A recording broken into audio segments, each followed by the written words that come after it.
Alright, grade 8. In today's session, we will speak about Unit 4, Human and Economic Geography. To speak about that, we will just see that in some of the parts of the world, we found out that there are many humans living in one country. So that's called the population. For example, China is home to over than 1.3 billion people. That's 1,000 million. Almost 20% of the total world population. More than 22 million people live in the city of Beijing alone, which is the capital city of China. So, do you think that this is a good thing or a bad thing? Teacher, what is the bad and what is the good? To have so much population in one country, is it good or bad? It depends on the land. Like if you have like more space, it's okay. If you have like maybe less, like if you are like Saudi Arabia and has like billion population, this might be bad because the country will use a lot of materials for the people, like food, resources, water, like that. But if you're like a big country like China and you have a billion population, it's okay because you have a lot of resources and you're a big country like that. Okay, that's a nice point. So, speaking about the area itself or the land distribution, that's one point. So, you're speaking, Muhammad, about that. If you have a lot of population or many population, it's not a problem if you have enough area for them to live in. On the other hand, if you don't have enough area, consequently, that's going to be a problem, right? Yeah, and the other thing is resources. You'd have a lot of resources like in your country. That's great. Actually, look about the resources because if you have more population, they will consume more pure resources. Consequently, finally, you will suffer from a crisis. That's great. Nice. Great. Anyone else? Here in Saudi Arabia, you have like 35 or around 30 million. Not 35, like maybe 32, 33, like that million. And we have like we have like a lot, like we have extend like more than we need resources. And that's a good point, actually. Yeah. So, simply to speak about population, we need to know that having more population in one country, specifically, that if the country doesn't have enough resources, that's gonna end into a crisis, and this crisis will not be controlled by the people or the government. That's why we found out that a country like China, containing 1.3 billion people, having a lot of crises, not consequently or not specifically crisis in feeding the people, but a crisis in the economy level. Because if you are to be comparing the economy of the people or the income of the people, you will find out that more than 80 or 90% of the people are living under the poverty level because they don't have enough resources to depend on. On the other hand, if you come to a country like Saudi Arabia, for example, the country of Saudi Arabia, it's very vast, very big, and it has a lot of resources. And the people who are living in it are enjoying these resources. That's why we can find out that each person's income is very good compared to the people in China. And although that China is trying to use this population, and actually population is not a problem in itself, but how to imply these people into economy and how to apply them to work well. So if you are having more population, it's both good and bad. It's good because now you have a lot of hand working, which will help you in modernizing the country and development and all of this. That's why we find out that in China, for example, you have everything that can be manufactured exists in China. Even if you are speaking about something like Nike, for example, or cars or anything that is original from America, from Europe, from Saudi Arabia, they can just copy that in China. Even there is a market for everything in China. If you are seeking for machines, for equipment, for watches, computers, phones, you can make an iPhone in China, by the way, in the street. In the street, okay? You can just buy each part alone and just connect all of these parts together, and you will have an iPhone. Genuine, original. Okay, so you can do anything. So once you just try to imply the population you have in your country inside the working area and to make your economy better, that's going to be a very, very good thing. On the other hand, if you are having population but you are not distributing them enough to your own land and area, number one. Number two, if you can't use them in a proper way, consequently that will lead into a crisis, like what's happening in Africa, for example. Some countries in Africa, they are suffering from famine, from very, very big crisis, only because they cannot employ the working hands in their own country. So, to speak about that point in this unit, we will revise some of the topics you have already covered to see how they apply to the whole world. You will also learn about the way populations move and change over time. Then you will look at some forms of economic activities and also the location of different industries before investigation or investigating international trade pattern and the flow of information. Lastly, you will also learn about the work of the global organization. So we have some questions to think about, and we will just address some of them in this session. The question number one we're gonna address in this session is how many people live on our planet. So, how many people do you think live on our planet Earth?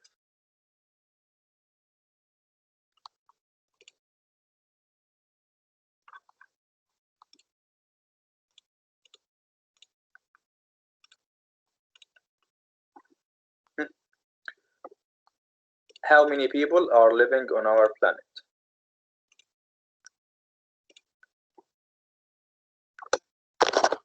Come on, grade 8. Quick search.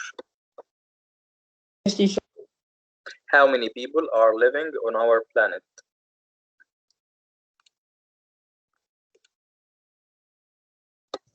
I think 7 billion, teacher. Yeah, approximately 7 billion people are living on our planet Earth. And of course, they are distributed in all the 7 continents and also all the countries in the world. So, to speak about the population studies, in this lesson, we will read and interpret graphs and diagrams in order to learn about the size of the world's population and how it has changed over time. We will also study maps in order to see how the world's population is distributed. We will understand why some places are more densely populated than others. Densely populated meaning that they have more population. And finally, we will learn about the population pyramids and compare population pyramids from different countries. So to start with, we will speak first about the size of the world's population. Khalid Al-Khalifa. Yes, teacher. Yes? The size of the world's population. No one knows exactly how many people lived on Earth in the year one after death. But social scientists estimate that the total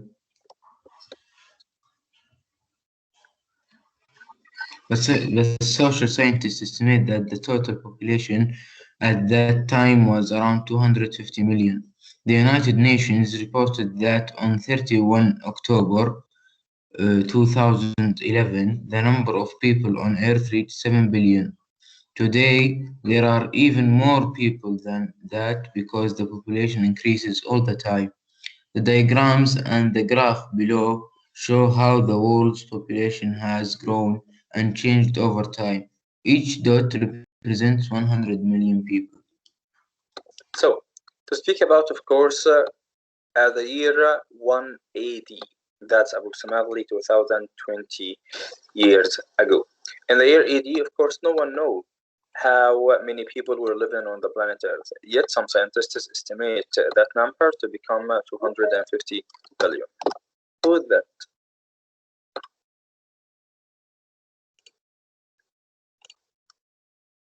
Guys, do not accept any guest. Okay, so we have approximately 250 million people living by the year 180. Approximately, that was close enough. Some people say that it was even more than that. We do not know exactly the number or the exact number. Yet on October 31st, 2011, Earth has reached 7 billion people or person living on it. And of course, right now, after 10 years, we have increased even more because population increases more often by the time. Yes, Muhammad? Yes, teacher, what you called Bill Gates. Yes. He said like that we need to like people in the world need to decrease like that. We need to be like at least we need to be like 3 billion, like what or 4 billion. Do you listen Yeah, about that's that? because of the resources of the planet Earth, and that's why we have coronavirus right now. Are you with them or are you with him? Like he said, we'll kill like people for like our resources and like that. Well, I don't say that we have to kill people actually, but we have to imply those people to work properly and to make the best use of them. If we did so, consequently, we will have what is needed. If we didn't do so, unfortunately,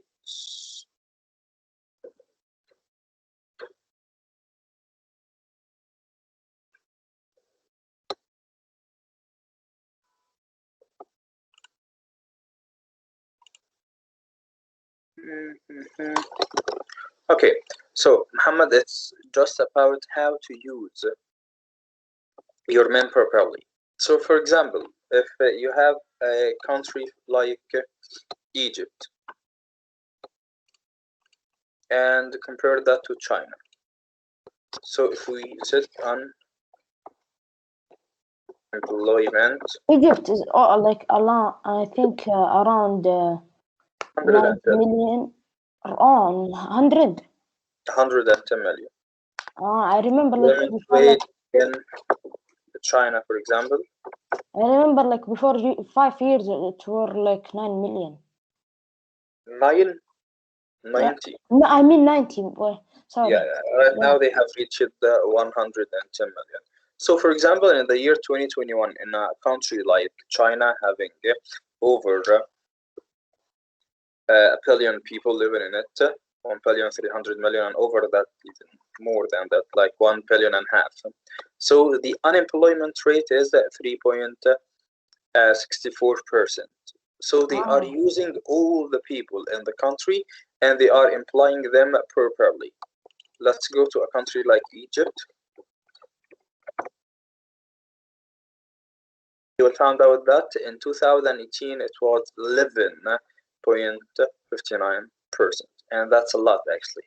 Because I think because they do not use the people properly. Yeah. Okay, so if they are employing all the people to work properly, consequently they will not have any problem. So it's not about the number of people living in the country, Muhammad. It's about how to do so. Okay. Okay. So people need employ anything like not anything. So, If you have like if you do not have like a report card or certificate, and then you did not study, so you can go like anywhere, like study for everything, anything, like and work to get money and help the country. Yep. So once again, in order to just make the best use of your people, you have to apply them to the working fields. If you did so, consequently, you will have no problem. But if you are having even 1 million living in a country, but you do not use them properly in the working areas, consequently, you will have a crisis. So the graph in front of us now shows the population growth in the world. In the year 180, for example, they estimated the number to become or to be 250 million person living on Earth. By the 1800s, it became 1 billion. By the 1950s, it became 2 billion. 1950s, still 3 billion. 2000, we have reached from 4 million to 7 billion nowadays, and estimated to become in 2030 to reach, or 38, to reach 10 billion people. And that's a huge leap forward, actually. So to compare the growth here, you'll find out that in only the last 80 years, we have just gone from 2 billion until 7 billion, and we are still moving forward. And that's gonna be very, very, very bad for the countries and planet Earth if we do not use this power properly and correctly. Any questions so far? No. Okay. You found out here that the sharp rise and steep line on the right of the graph showed that the world population is increasing faster than it ever has before. It used to take over 100 years for the population to increase by 1 billion, like from 180 until 1800, and from 1800 until 1950s. So it took more than 100 years.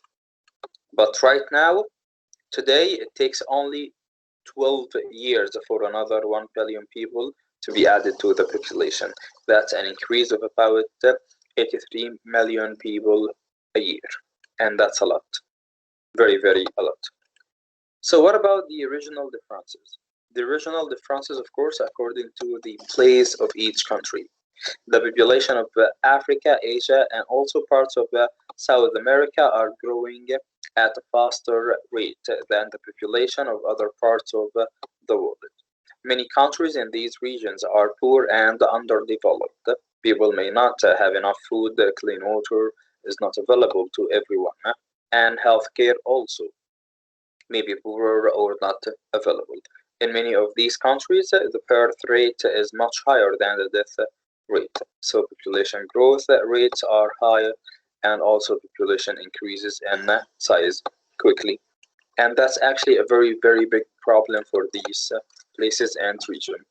So you have countries like Europe and America. The birth rate is fixed and determined and controlled in them. That's why they don't have much problem with the birth rate.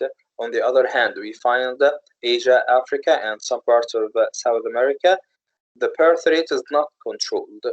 Okay, especially, for example, in the Arab region. In the Arab region, we found out that people love to have more kids, right? Like some of you, for example, have 4 brothers, 2 sisters, 5. So the family is very, very big. Okay, so we do not just control our birth rate because we love to have more children, and this helps to just grow in population very, very quickly. But if once again the population number is not the problem, if you employ those people to the right professions and to the right working areas, consequently you will have no problem. On the other hand, if you still underdeveloped, not modernized, and not controlling the birth rate over the death rate, consequently you will suffer from a big, big, big crisis. Okay, so once again, it's not about the population, but it's about how to employ those people to the working areas. Okay, grade 8.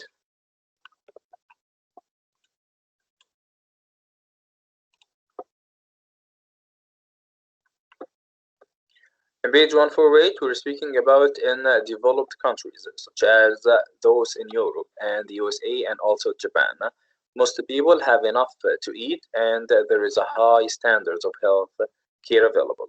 People in those countries have a high life expectancy over other people in Asia, Africa, and some parts in South America. And also the death rates and birth rates tend to be low. The result is slow population growth. In some countries, such as Sweden, for example, the birth rate is lower than the death rate. So population is actually decreasing. And that's what we need to have. Once again, guys, do not accept anyone that is against the account. Otherwise, I'm gonna make all of you attendees.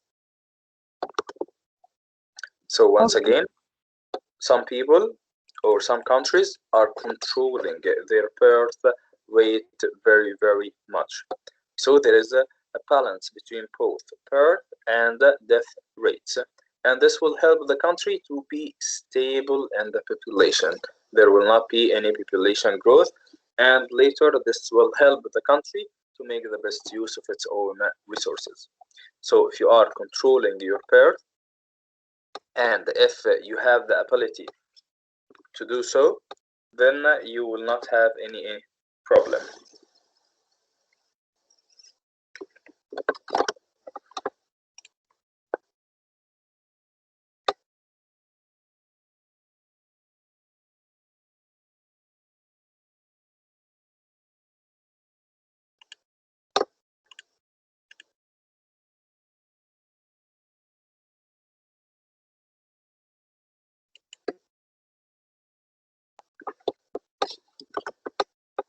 Okay, guys.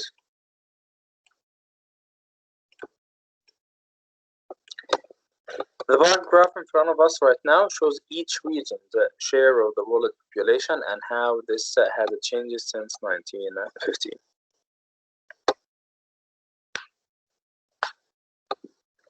On the left here we have the total world population by millions, and here we have Africa, Latin America, North America, Asia, Europe, and also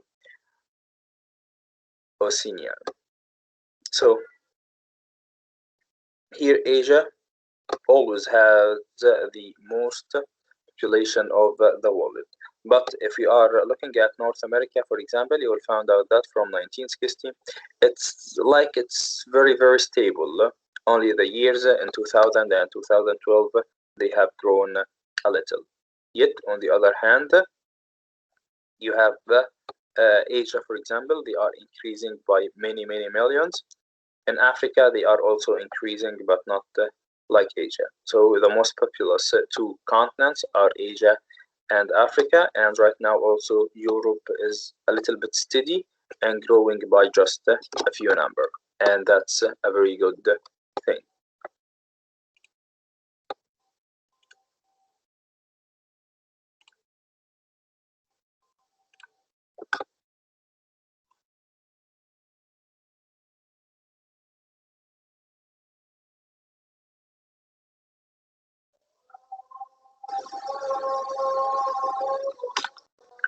Okay, guys, just do not mention him, please. Yeah.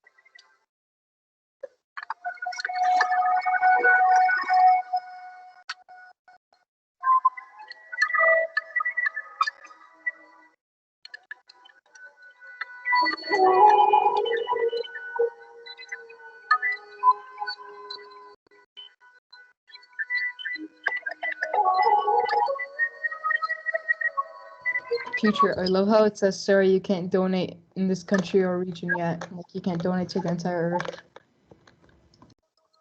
What do you hear? I love how it says you can't donate to this country, and it's the whole Earth. You can donate to that country. If you have the ability to do that, that's gonna be awesome. No, at the bottom, at the bottom. At the bottom right, it says, sorry, you can't donate to this country or region. And it's like the whole Earth. Yeah, you can donate here.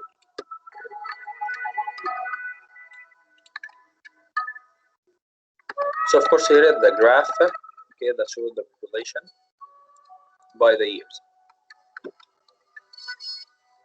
So our population remained low, probably less than 1 million people. That's the human population over the time. And these dots in front of you shows where people were really living by the year 1 AD, for example. We have approximately 1 million people.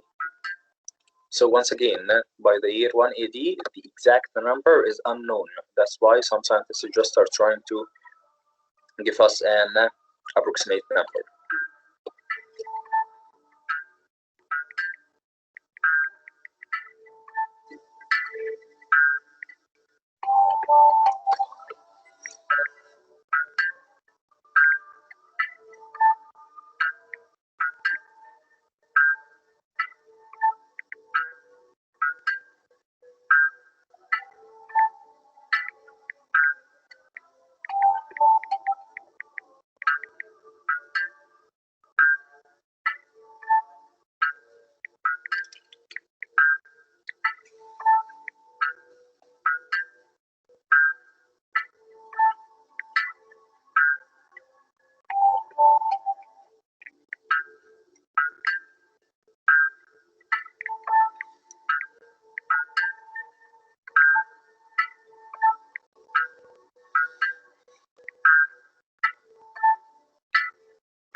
And actually, if you can see the increasement of the population is not only tended to the region itself, but also about the civilization.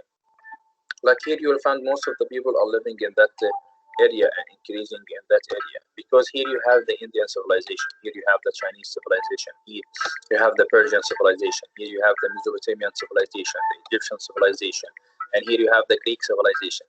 And all of these civilizations tends to have a warfare or an action of war between each other. Consequently, they needed more people in order to become like soldiers and fight their own wars. So you'll find the most populous places are always the ones that have warfare in them.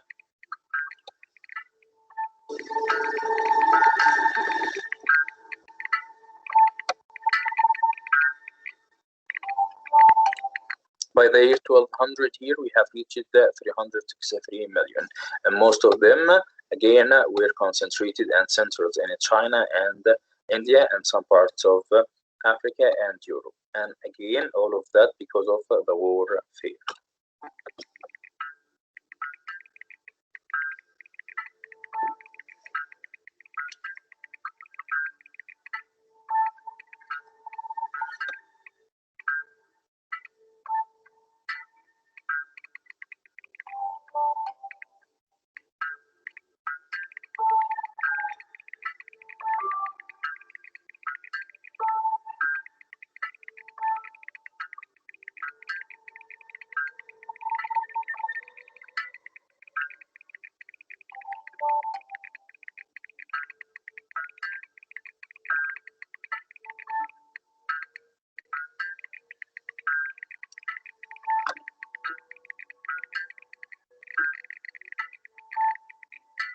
By the 1700s, we found out that the population started to rise in Europe more frequently, because right now those countries, and because of the industrial revolution in Europe, they tended to have more people.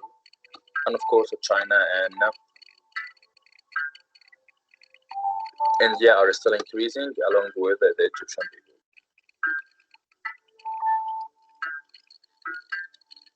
By 2000, of course, the growth started to just fly up in the sky. And we will tend to grow and grow by the year 2015 or 2015. And that's actually so sad.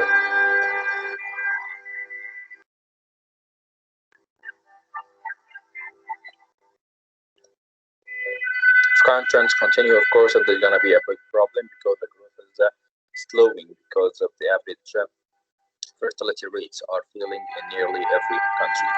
And that's actually a very, very big problem. Okay, that's very, very, very big problem. So by the year 2100, you will have 2 babies maximum per woman. to maximum. I think that they are gonna just put some strict laws to control the birth rate.